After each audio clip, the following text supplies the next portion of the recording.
War is often thought of as the conflict of brother against brother, as families and ideologies clashed on blood-soaked battlefields. Yet victims are often forgotten who did not fall by musket ball and bayonet, but by heartache and separation from loved ones. One Confederate officer dispatched this tear-stained missive to the wife he left behind in Georgia.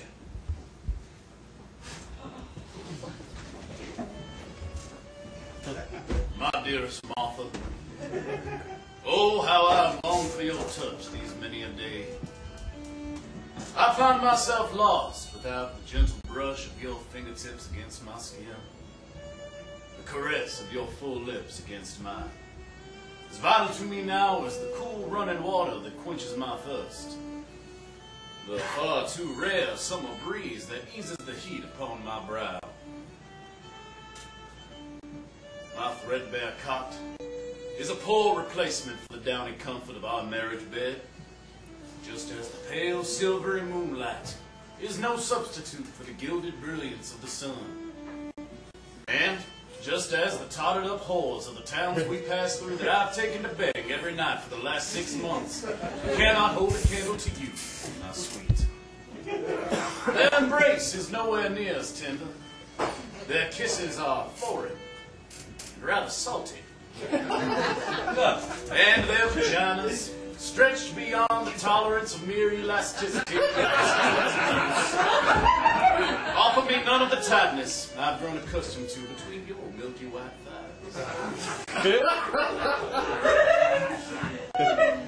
And yet I persist under this burden, trying to ignore the deeply embedded scars of various knife wounds that dot their sagging bodies like one of General Lee's strategic maps.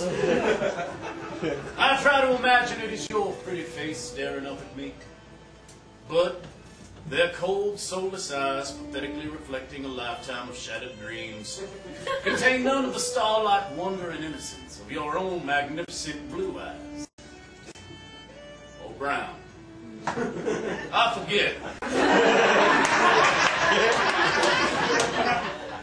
And so I have endeavored to take corrective measures.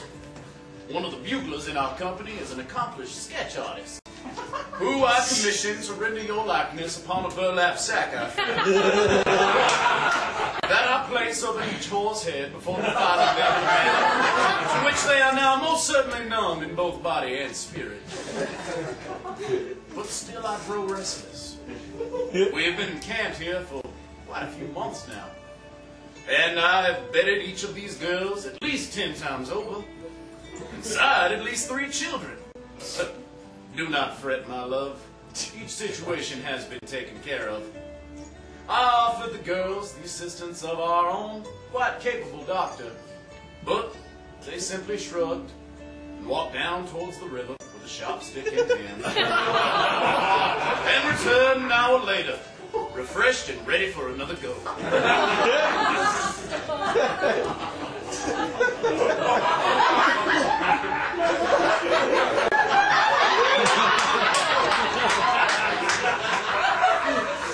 Rumor has it that we'll be moving on to the north soon. And I've heard tell that those Yankee hookers are of a much more refined breed, and at the very least smell better. I look forward to finding out for myself, just as I look forward to the day I can return to your arms and not have to rely on the flaccid mercenary labia of backwater property. I long for that day, my love, for not 1,000 nights with 1,000 whores to match the sweetness of one night in your arms. Until we are together again, yours truly, for the most part, Eli.